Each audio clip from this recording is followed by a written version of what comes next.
Welcome back to the Elias Macko Show. The Canadian Taxpayers Federation handed out its annual Teddy Waste Awards this week, spotlighting some of the most absurd government spending. Let's find out about the highlights. Let's find out why former Prime Minister Justin Trudeau received a Lifetime Achievement Award. Franco Terrazzano joins us, Federal Director of the CTF. Hi, Franco. Welcome back.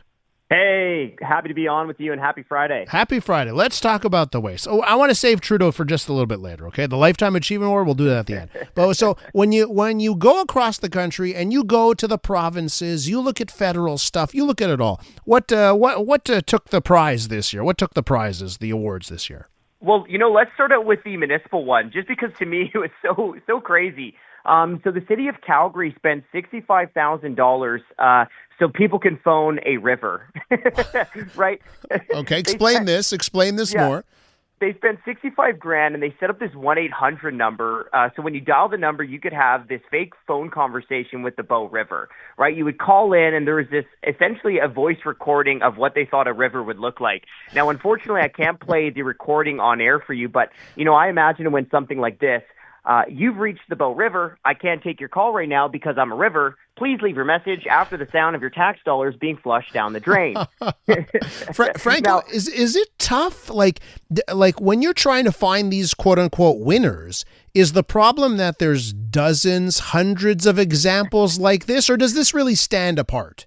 Well, this one is crazy, but no, here, let me take you behind the scenes just a little bit. So, a couple months before we do the show, we have all these lists of municipal waste, provincial waste, federal waste, and then we spend like 4 or 5 hours, duking it out, trying to figure out which is the worst waste offender in each of these categories. So, one of the hardest parts of my job is actually finding the winner of the worst waste over the year, given all the different nominees that we have. So you did the municipal one out there in Calgary, provincially. And, I think our listeners are going to be yelling at the radio and saying, I'm sorry, you have to give it every year to the OQLF, the Quebec Language Office, or every year you must give it to the Olympic Stadium. But what did you find provincially this year?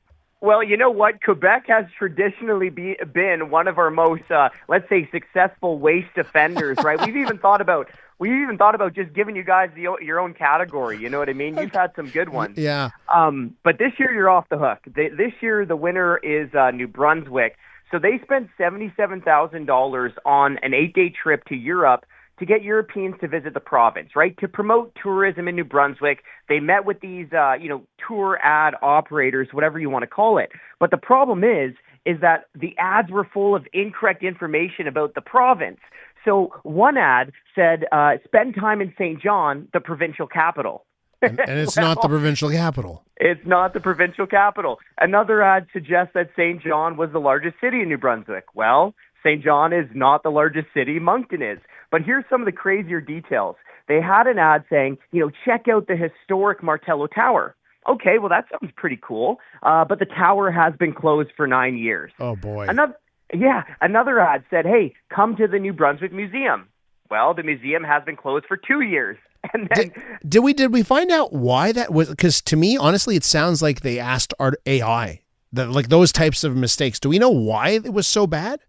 No, I really don't know why. But that's exactly one of the things I thought. Like, did they just throw this into ChatGPT and then forget to actually edit the ads?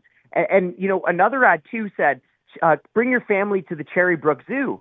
Well, the zoo has been closed down for 5 years. So, I think this is what the tourism ad should have been. Come to New Brunswick. We don't know where anything is, and everything is closed. It's like they relied on like a 20-year-old edition of Encyclopedia Britannica or something, right, to do it.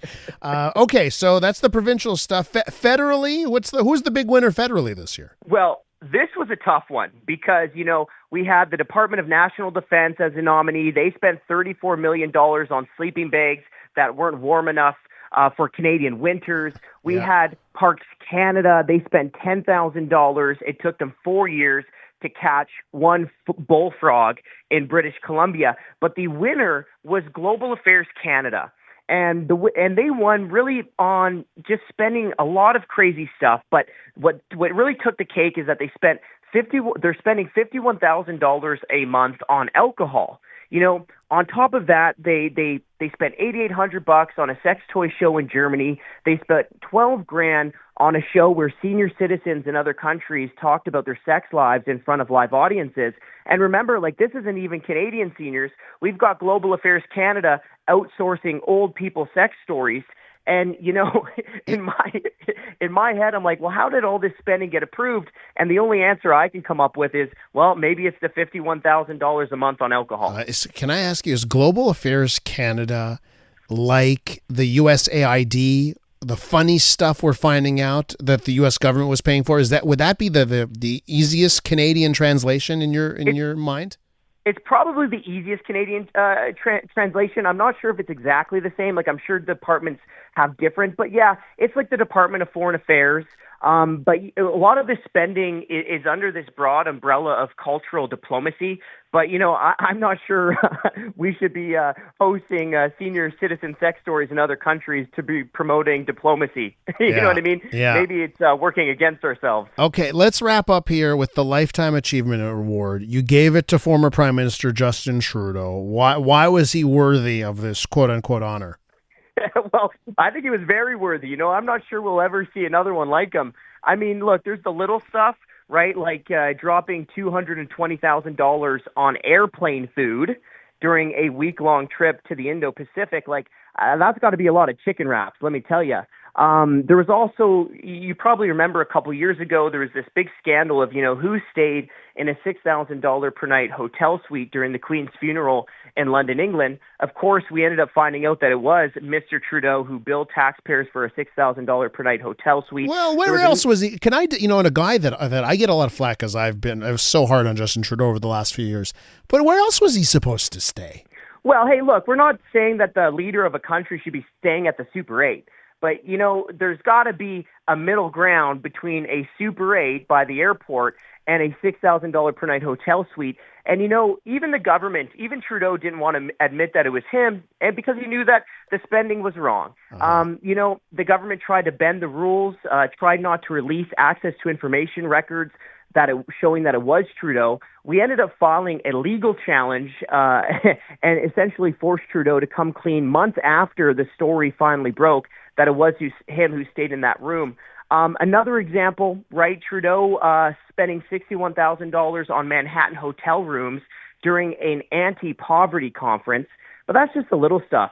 I mean, the big stuff is really the bureaucracy, right? Adding 99,000 federal bureaucrats in less than a decade, a 40% increase in 10 years. But also, too, right, doubling the debt. It took 150 years, nearly 24 prime ministers to add $600 billion of federal debt, and Trudeau did that in just 9 years. So I think for all the waste, for ballooning the bureaucracy, for doubling the debt, I think Mr. Trudeau was a very worthy recipient of the Lifetime Achievement Award. He's the GOAT. He is the GOAT of waste, for what you've said. The Wayne GOAT. Gretzky of waste. Okay, I'm happy. You know what? Listen, you made a really good case. I was worried you're going to talk about the pension. And I think of all the things, he was prime minister. He did his time. He worked in the House of Commons. And some people have brought up, now he's getting a pension. Well, it doesn't matter who was prime minister, they'd get the pension, right? So I just want to say you made a good case this morning on the Lifetime Achievement Award. Hey, I appreciate that. All right. Franco, be well. Come back real soon, okay? All right, sounds good, and I hope you have a great weekend. You too. That's Franco Terrazzano, Federal Director of the Canadian Taxpayers Federation.